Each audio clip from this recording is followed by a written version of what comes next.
Hi hello with கார்னியில் நான் உங்கள் கார்னிகா கோயம்புத்தூர்ல இருந்து. ஸோ நம்ம லைஃப்பில் சில கேரக்டர்ஸ் மட்டும் நமக்கு பிடிக்காமையே போயிருக்கும். ஆனால் அவங்கக்கிட்ட பேசியிருக்க மாட்டோம், பழகியிருக்க மாட்டோம், அவங்கள பற்றி முழுசாக எதுவுமே தெரியாது. பட் ஸ்டில் அவங்கள பார்த்தாலே பிடிக்காது. மேபி நம்ம ரிலேட்டிவ்ஸில் இருக்கலாம், கசினாக இருக்கலாம், இல்லை நம்ம நம்ம கூட படித்தவங்களா இருக்கலாம், இல்லை நம்ம கூட வேலை செய்கிறவங்களா இருக்கலாம், யாராக வேணா இருக்கலாம். அந்த மாதிரி ஒரு கேரக்டர் கண்டிப்பாக நம்ம லைஃப்பில் க்ராஸ் பண்ணி போயிருப்போம். ஸோ அவங்க எப்போ வந்தாலுமே நமக்கு ஒரு ஸ்ட்ரேஞ்ச் ஃபீல் உள்ளே க்ரியேட் ஆகும். ஸோ பட் ஆனால் உண்மையாகவே அவங்கள பற்றி நமக்கு எதுவுமே தெரியாதுங்க. அவங்க லைஃப், அவங்களோட கேரக்டர், அவங்களோட ஹிஸ்ட்ரி எதுவுமே நமக்கு தெரியாது. பட் ஸ்டில் நமக்கு வந்து ஸ்ட்ரேஞ்ச் ஃபீல் இருக்கும் இல்லையா? அது எதனாலன்னு யோசிச்சிருக்கீங்களா? மேபி அவங்களோட ஃபர்ஸ்ட் லுக், அவங்க கிட்ட இருந்த நீங்கள் பார்த்ததுமே அவங்க மேபி கண்டுக்காமல் இருந்திருக்கலாம். இல்லை நீங்கள் சிரிச்சதும் அவங்க ஜஸ்ட் இக்னோர் பண்ணிட்டு போயிருக்கலாம். இல்லை மேபி அவங்கள பற்றி தப்பாக வேற ஒருத்தவங்க உங்ககிட்ட சொல்லியிருக்கலாம்.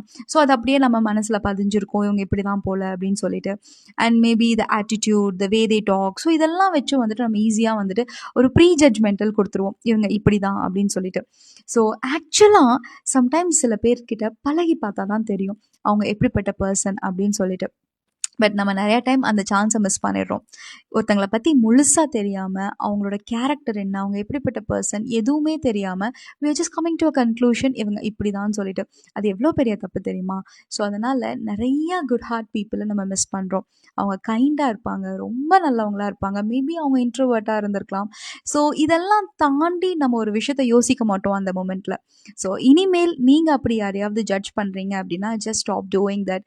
ஸோ பழகி பாருங்கள், அவங்ககிட்ட பேசி பாருங்கள், அவங்க யார் அப்படிங்கிறத ஃபஸ்ட்டு தெரிஞ்சுக்கோங்க. ஸோ மேபி அவங்க ரொம்ப நல்லவங்களாக கூட இருக்கலாம் இல்லையா? ஸோ அப்படிப்பட்ட பர்சனை உங்கள் லைஃப்பில் மிஸ் பண்ணிடாதீங்க. ஸோ யோசிச்சு பாருங்கள், ஜட்ஜ் பண்ணுறதை ஸ்டாப் பண்ணிடுங்க இனிமேல். ஸோ இன்னும் நிறையா பேசுவோம். Just stay connected with me until that's signing off from Karnika.